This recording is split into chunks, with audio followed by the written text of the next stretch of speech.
So people who are looking for validation to tell them that they're important, every person matters.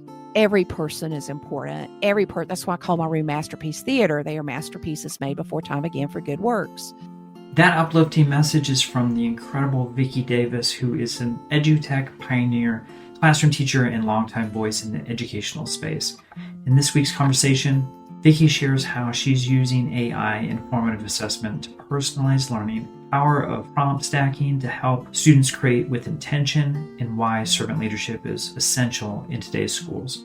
I'm excited about this conversation because Vicki brings practical insights and a heart for helping others that you won't want to miss. Before we get to the conversation, I'm excited to announce that Aspire to Lead has a new long-term partnership with Magic Mind, a reoccurring sponsor of the show. Magic Mind is a brilliant organic product that I've been personally using for years, and I'm so grateful for their continued support on this podcast. If you're looking to boost focus, energy, and clarity without the crash, I highly recommend checking this wonderful drink out. You can head over to joshstamper.com for more details, a link, and a discount for all of my listeners. The last announcement I want to invite you to a free webinar on student mental health and behavior. This is going to occur on April 29th, and I'll be co-hosting with the wonderful Charlie Peck for this event with Thriving Educator. The webinar, we're going to be sharing actionable tools and strategies for supporting students' well-being in schools. You can head over to the show notes to register for free, and this event is going to have amazing guests, which includes Julie Schmidt-Hassan, Mike Sipple Jr., and Herb Monroe. The event's designed for all types of educators, administrators, district leaders, school counselors, teachers, leaders, social workers. Whatever your title, you are invited. And if you're looking for meaningful ways to transform mental health in your schools or your district, you're going to want to make sure that you jump on that link and register ASAP. All right, like I said, can't wait to talk with my wonderful friend, Vicki Davis. So let's head over to the conversation as we talk about EdTech tools, formative assessment, personalized learning, and why educators are in the most noble profession. Welcome back, everyone, to Aspire to Lead, where we will be discussing the visions, inspirations, and experiences from top educational leaders. My name is Joshua Stamper, and you can connect with me on Twitter or on Instagram at Joshua_Stamper. All right, Aspire Leaders, we are back with a phenomenal guest, someone that I've been connected to, and she is just brilliant, doing phenomenal work, and I'm so excited to have Vicki Davis with me. Vicki, thank you so much for being on Aspire to Lead. I'm excited about it, Josh. Thanks. Yeah, we get to flip the script. I got to be on your fantastic podcast, the 10-Minute Teacher Podcast, and now you get to be on Aspire Lead, and I'm just so excited for this conversation. But before we jump in, will you just share a little bit about yourself and your educational journey? I've been a computer science teacher since 2002. Started blogging at the Cool Cat Teacher blog in 2005. I teach AP Computer Science Principles, digital film, and I'm also instructional tech coach, and have been doing that for my 23 years. I host a podcast also that you were on and did such a great job, the 10-Minute Teacher Podcast. And then I also have radio and TV, Cool Cat Teacher Talk. So a lot of places I share, but I'm in the classroom, and I think that's just really important to elevate other classroom voices. Oh my gosh, you do a great job of that. I've been a super fan of yours for a long time. And like I said, just such excellent work. And I'm super excited because you've got this tech lens and you're just killing it both, with your podcast, but then also in the field and at the campus level. I'm curious how things are going with AI, because I know that is a big topic right now. There's a lot of fear around that topic. And as far as your job, your role, how that's affecting the staff that you're working with.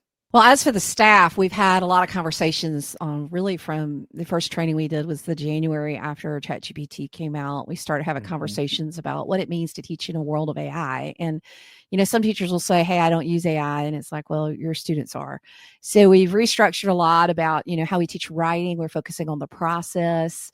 I've used my podcast to interview a lot of the best like you to help inform thought, because you really have to stay connected as things are changing so rapidly. We use artificial intelligence in my classroom in many different ways, whether it's AI generated art, prompt stacking, variety of AI tools. It's just kind of part of what we do in every area.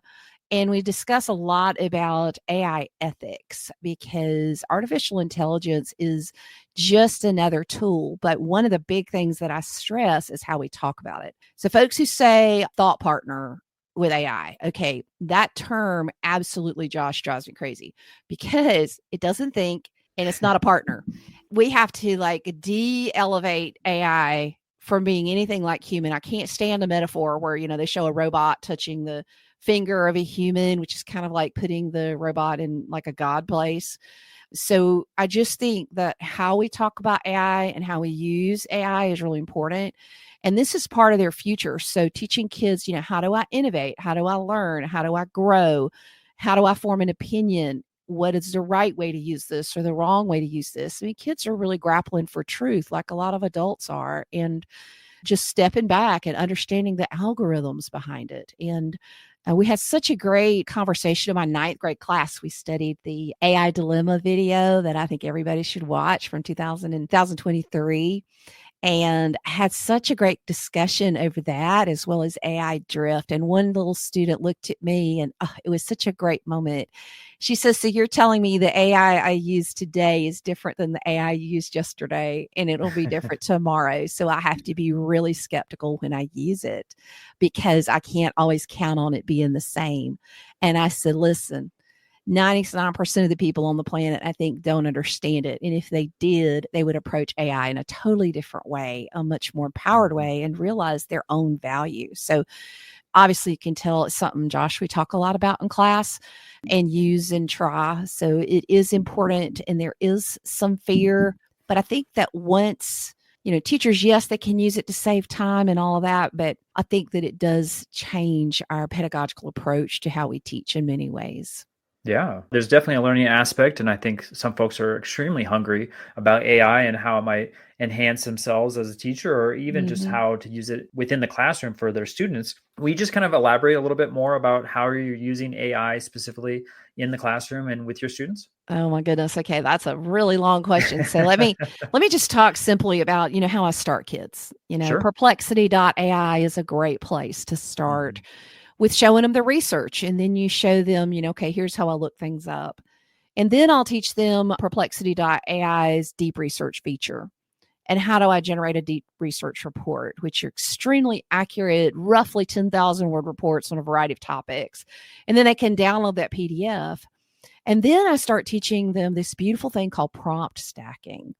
So how can I take that deep research report and maybe pull it into either Claude, and what is Claude good for, which is by Anthropic, which Claude is great for more. You can train it more to write like you, and it's more conversational. Or do I pull it into ChatGPT for a task, and how do I do that? Or if we're doing AI art, even if we're using the AI features in Canva, I might teach them because, we're pretty bad at knowing how to prompt for AI art. But for example, like AI art, it's really hard to know how to get a good prompt. So a lot of the stuff that's generated is almost like a first grade picture. People who are new at generating AI art generate elementary looking pictures. But what I'll teach them is, okay, let's go into ChatGPT and let's talk about and turn ChatGPT into an AI art prompt generating machine. And so I'll demonstrate that. And, basically you can say, I want to generate a prompt for some AI art using, and you tell it the model, I want you to ask me interview questions until we develop a good prompt for this particular model. And it will ask them questions, and they'll say, oh, I want this. I want to be at the beach. We did one with the beach the other day. I want to be at the beach. Oh, I want there to be a beach umbrella. I want to be reading a book. I want to see seagulls. I want to see this.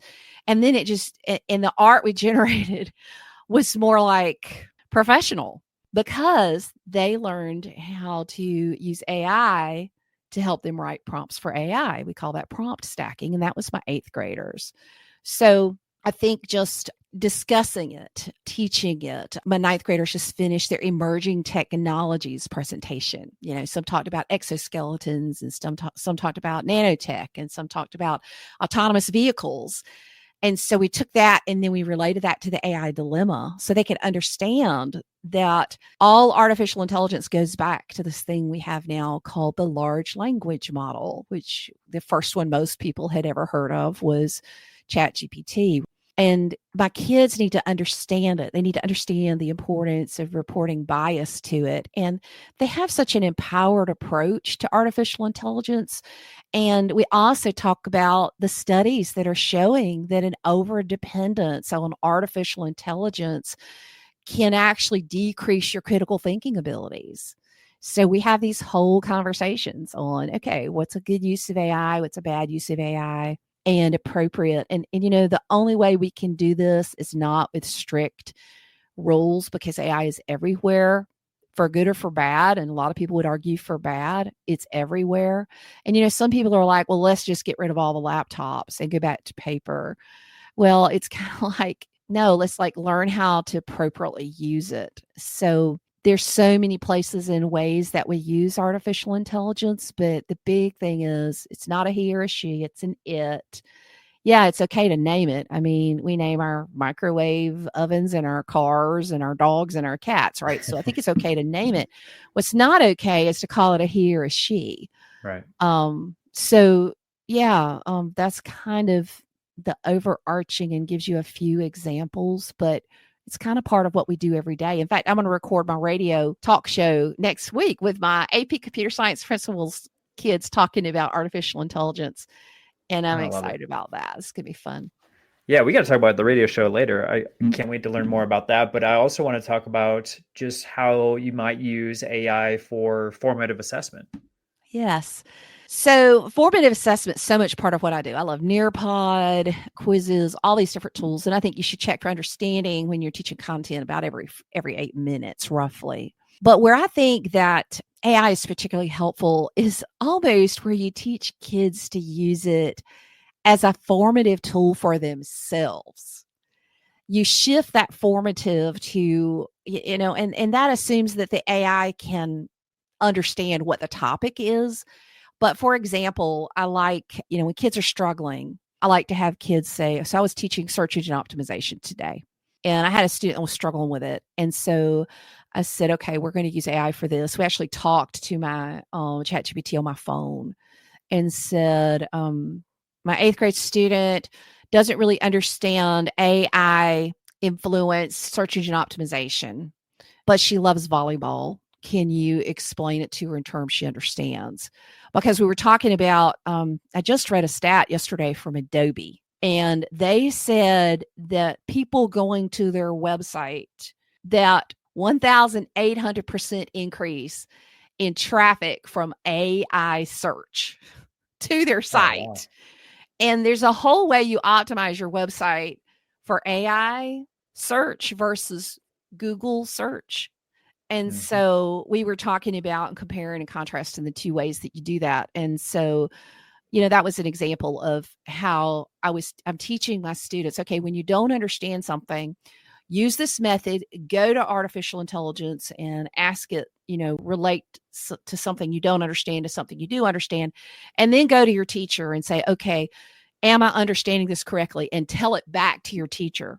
And then if your teacher says, okay, then you've just done a great formative method, because you've kind of not taught yourself, but you've used a tool to help you understand, and then you've said it back to your teacher. So that proactive formative assessment using AI, which I haven't really blogged about, probably need to, I think is probably one of the most useful tools, because we're constantly having conversations about, do I really understand this? How does this really work? And they're relating it to topics they understand. So one kid might be a baseball player, one might be a soccer player, one might like gaming. So they're constantly relating whatever we're learning in class to their topic of interest, and we're conversing and talking about it. And that's a form of formative assessment I've never really done a ton of. It's always been, hey, a quick little assessment, ticket to leave or whatever, that you understand it. And so it's kind of a maturing, I guess, of formative assessment for me. So that's probably my biggest way I love to use. Yeah, I love the impact that you're doing with your students in regards to critical thinking, and then also the creative process behind that too. So I know you do so many wonderful projects with your students. Will you just share a little bit about the critical thinking component to, all the different things you do, and maybe some examples of how you're getting your students to do that? One of my favorite is our app building project that we do on a platform called MadLearn. And I actually did a global collaborative app building project with them called Mad About Mattering the year before the pandemic. And I've got to get back to all that collaboration stuff that I've done before, but you know how the pandemic was. It shut a lot of things down. Yeah, exactly. But that particular project, kids are building apps and they self-form teams and they are creating all the app pages and all that sort of thing. And my sharks, I've had the same sharks for the last, 4 years that I've been doing this.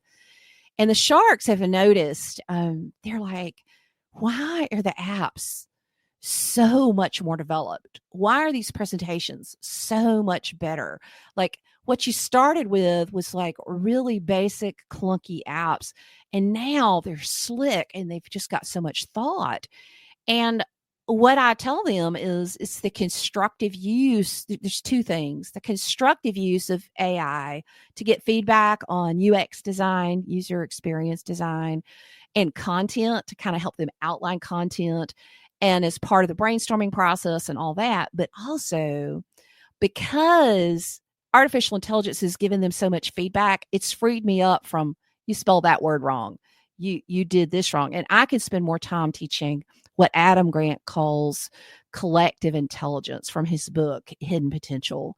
Because while I use AI, this collective intelligence, which basically means, it also was mentioned in the book Multipliers, that if you and I work in a team, and wouldn't I love to work on a team with you? But if you and I worked, yeah, exactly. If you and I worked on a team together, Josh, if we're both high performers, so there's some research that if you work within 20 feet of a high performer, that your performance can go up higher than it would be if you were by yourself.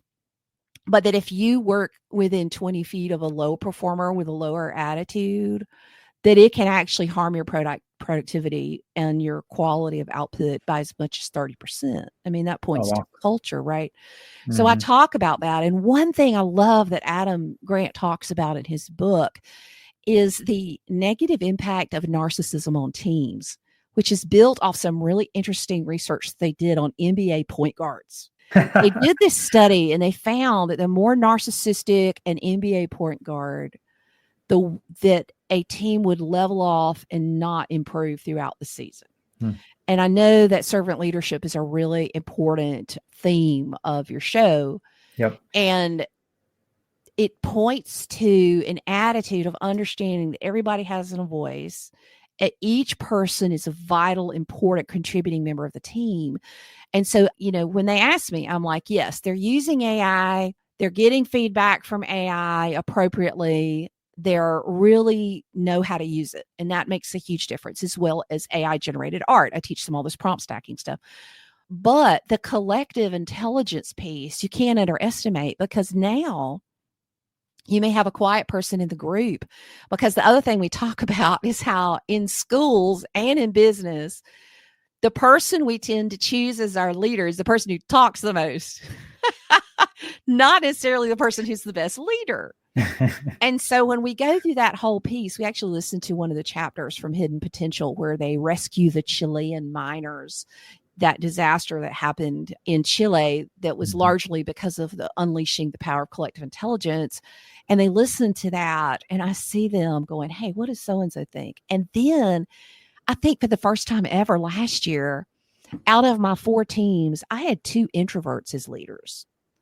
And typically it's been extroverts as leaders. It was such a powerful shift. And so to me, artificial intelligence can do great things and really offload a lot of that lower order teacher as a spell checker stuff that I'm not great at anyway. And then let me talk about like, how do we work with people? So that is my premier project. I love that project, but it kind of culminates everything I teach in 8th grade and all that I teach in 9th grade. So the kids are asking me today, they're learning Python programming right now. And they're like, hey, when do we get to start the app building project? And that's coming up right after spring break. They won't have a lot of time, but we're really excited about it. Yeah. You touched on servant leadership, and I want to direct us in that direction just because you have a vast amount of experience just in education in general. curious what that looks like for you. I know you're very much about, it's not about me, it's about we, and that collaboration that you're talking about that you're trying to instill in your students. But for yourself as a leader, how are you implementing that servant leadership on the campus level, district level, or maybe it's even expanded, because I know you blog, you podcast, you have a radio show. Mm-hmm. I mean, there's so many things that you do. Well, none of us is here forever, and we all leave a legacy. We have to help others and we have to encourage others. And, I just think in my early years of the people who spoke truth into my life, and my life was so changed by teachers. And my mom was a teacher. And you could argue that I actually exist because a teacher pulled my mom aside and told her that she was a leader. And my mom didn't see it because my mom was an Army brat and grew up very, very poor. She didn't see herself as a leader. She got elected to student government as a result of that conversation, was able to get a scholarship to Auburn University. So she went to college because of Miss Scruggs. And I didn't find this out till about 10 years ago. After mom got dementia, she wanted to tell me that, you were basically here because a teacher had a conversation with me. And that's why we relate to educate. Like, we need to understand that our job as a teacher is a purposeful job. It is a noble job. It is an artistry, but it's also like a relational thing. And I believe that I have a huge opportunity and responsibility to my students. But when I started blogging, which was really because of my students, because all this Web 2.0 stuff had happened in the 2000s, and I felt like I was being left behind, and I was learning to blog so I could teach my students to blog.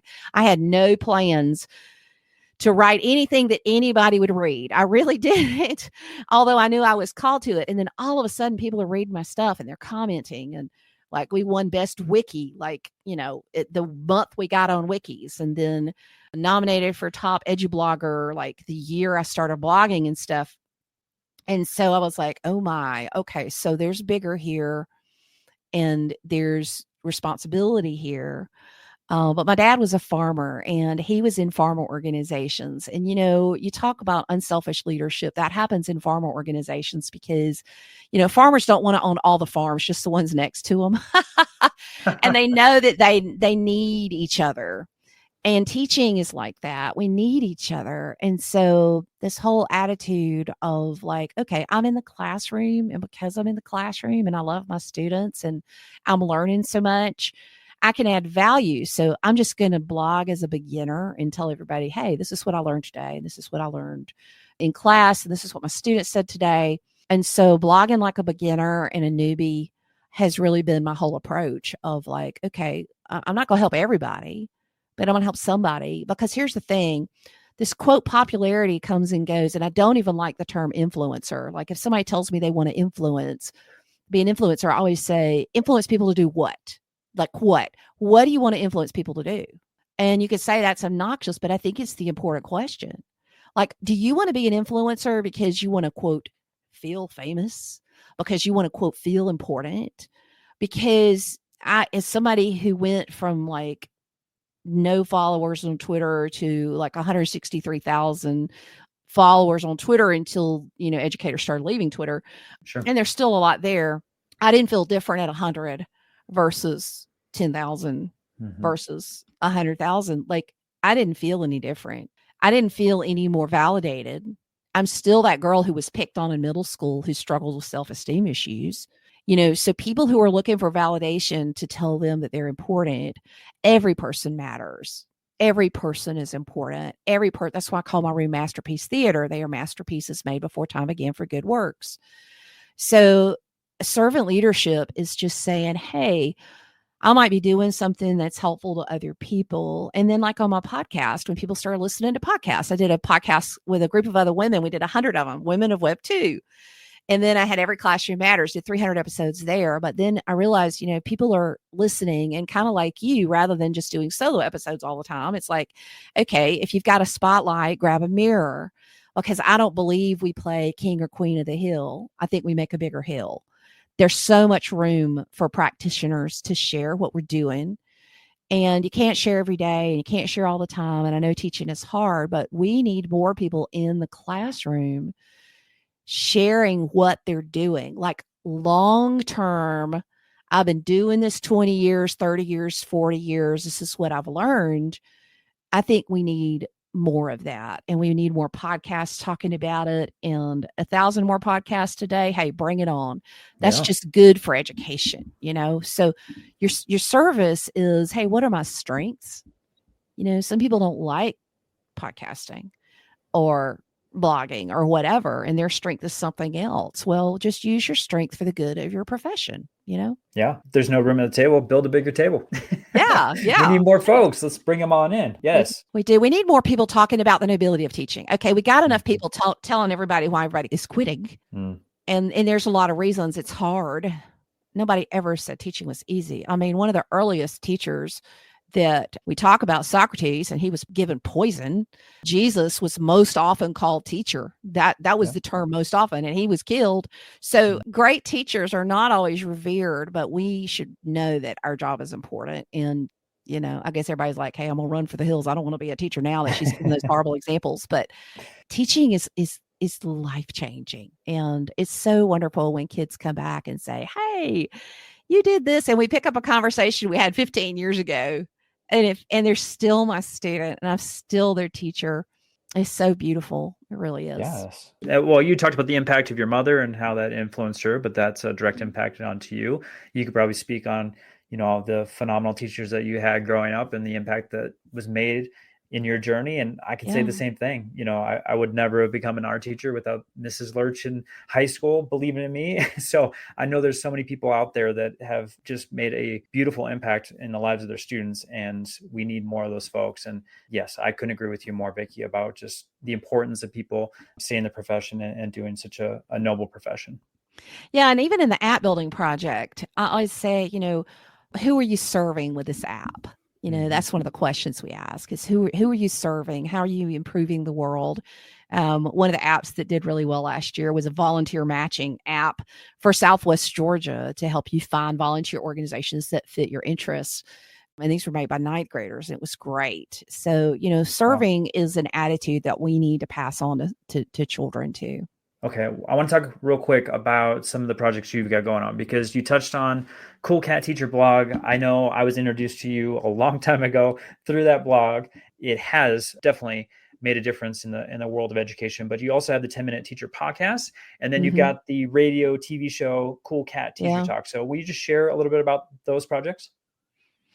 So the blog, started with the students. Starting that, I have, I think, 8,000 posts. Yeah. Sharing through the years there. The 10-Minute Teacher podcast has 884 episodes and approaching 8 million downloads. Wow. Every episode is like a keynote. And actually, it's probably closer to 9 million because they changed the stats on Libsyn, and I lost like 2 million downloads for, prior to 2019 because I started in 2017. But anyway, so a lot of people have listened to that. And educators kind of tell you what's important. So I realized, okay, so at some point I'm going to hit 1,000 episodes. And my goal when I started 10-Minute Teacher was to have 1,000 episodes. I mean, I may go past that, but that's my goal is 1,000 episodes. And it's like, teachers are speaking when they download. So what if I start looking at the patterns and the analytics of the downloads to see, hey, what's important to teachers and who are the people that are resonating the most throughout time? For example, Pam Moran was one of the best superintendents I think I've ever known. And she was in Virginia, completely turned around her district and did just the most amazing things. Well, I've still got that episode. It's still one of the most popular ones I've ever done. I actually split it into 3, or else it would have been like a 2-hour interview. But I take these, and so for the radio, I got approached last year. They're like, hey, you have a great podcast, and we want to put this content on the radio, but we have a 58-minute radio show.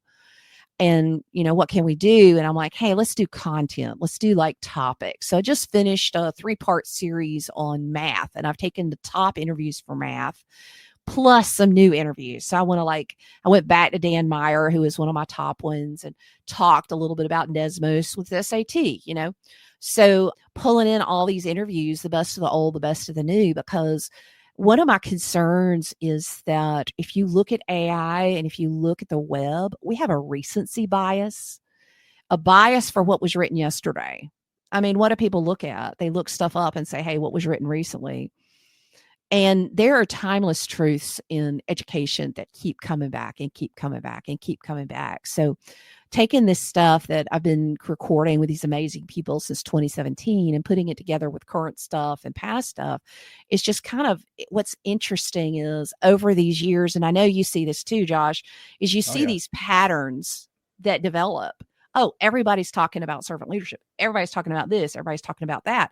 And it's kind of like, I want people to hear these and see the patterns for themselves so they can go, okay, these are 4 of the top researchers in math. And they all said relationship and differentiation and hands-on manipulatives. They're all saying these things. And then they can draw their own conclusions. And it's just really powerful to put it together. And it's a lot of fun. So I gave myself a year on these different, my show is on in Atlanta every Wednesday at 4. And then the other stations, it's on at different times. I mean, like one station, TV station, I'm like Monday night at 9:00. And I think that's in New Mexico. And yes, I don't keep up with the times, but I do put everything on YouTube, and I also am now releasing Cool Cat Teacher Talk as a podcast. So those who want longer form content, it's on one topic each time. And so I have one on leadership, and I've got one coming up on self-care. It's going to have Charlie on it. So, there's just a lot of different content out there. And so I kind of view Cool Cat Teacher Talk as my legacy project, that I can have like science and math and reading and writing, as well as computer science and these topics that somebody can listen to in 10 years and it can be just as relevant as now. So it's kind of my legacy gift for those who care about that, It's a beautiful way of looking at it. And I know it's going to be so helpful with all of that content. And you said 1,000 shows. I'm starting to think, I'm only in the 300s, so I got a long way to go to get where you're at, Vicki. But I was 5 days a week for 4 years, so I did a lot. I'm already getting white hair here, so I might be doing it for a little bit longer. But, well, with AI, it's so much easier to edit now. It's a lot easier than it used to be. It used to be really hard. You were looking at those sound waves, and you're just like, oh, Yeah, I don't want to think about the hours of editing, but it's about what you're saying. It's about giving back and making sure that we are serving in different ways to help the world of education. And that's our mission. And so it's a beautiful thing. And I just appreciate you so much and all of the different projects. Of course, I will have all the links in the show notes for people to, check out the blog, check out the podcast, and then of course your YouTube. And, we'll talk about social media links later. But before we do that, I'd love for you just to give we've hit a lot of topics, Vicki, so feel free to go where you want. I always like ending with this question for all my guests, which is, if there's something our aspiring or current leaders can do tomorrow or next week to enhance their leadership journey, what would you recommend? So we all have to have a strategy of innovation. And the one I teach is innovate like a turtle. It's 3, 2, 1. You have 3 things that you want to learn next, and you just kind of keep a list either mentally or you keep it on a piece of paper in your planner or note or wherever you want to put it. And then you take 15 minutes 2 times a week to experiment or play with something new, try something out. It's kind of like this is like your R&D, your research and development time, and you play. And then 1 time a month, you teach something new that you've learned to your students or to your coworkers. If you're in the classroom, you bring it to your students because they need to hear you saying, oh, I learned this yesterday, or I learned this last week, because then you're showing them the only thing constant in their lives is change. So we talk about lifelong learner, but what does that look like when you're busy and you're overloaded? So I always say innovate like a turtle and do the 3, 2, 1 strategy. And it's really my personal secret for how I've done it all these years is just constantly tiny little bit, trying something new. And so I would say, go ahead, jot down your 3 things, go ahead and set your first 2 appointments for 15 minutes whenever you can do it, and then try some stuff. And then write a little note in your planner in 30 days or on your list and say, what do I want to share? And then share something new that you've learned. And it really can change your life to just learn a little bit, one little step at a time. And it could be like not a tool. It could be listen to another episode of Aspire to Lead, or try a particular tool, or listen to a particular keynote. Like you could put anything on that list, or read a book. but be intentional about your learning, because our students in the age of exponential growth with artificial intelligence, things are going to change so rapidly for them that we need to be modeling a method of change and learning so that they know that they can do it too. Yeah, that's brilliant. All right. I want folks to connect with you in every way possible. So for those who have been watching on YouTube, I've been flashing up your website as we've been talking, but I would also love for them to connect with you on social media. So Vicki, will you just share out what's the best way to do so? I am at Cool Cat Teacher everywhere. And yes, that's spelled correctly. Cool Cat Teacher. All C's, right? Twitter, Blue Sky. I have Flipboard magazines, my blog, my newsletter. A lot of people like to follow the newsletter because it's kind of like the best of everything I'm doing. Or you can subscribe to my podcast, the 10-Minute Teacher Podcast, or Cool Cat Teacher Talk, or all YouTube channel. There's lots of ways. I think the big thing is pick what works for you and let's connect. Yeah, for sure. Everyone's got their favorite platform, but I do. I just want to let everyone know that I am a super fan and subscribe to all of them. So I want you to do the same. I will have the links, like I said, on joshdanber.com, and then also in the show notes. And for those who are watching on YouTube, it'll be in the description for you. So make sure that you're checking those things out, because Vicki does a fantastic job in everything that she does. She's got just a brilliant mind and wonderful content for folks. So with that, Vicki, I just appreciate the connection. I love getting to know your story, learn more about you, and just the many things that you're doing to impact the world of education. And I appreciate you so much for being on Aspire to Lead. Thanks, Josh. Appreciate it. This podcast is a proud member of the Teach Better Podcast Network. Better today, better tomorrow, and the podcast to get you there. Explore more podcasts at www.teachbetterpodcastnetwork.com. We'll see you on the next episode.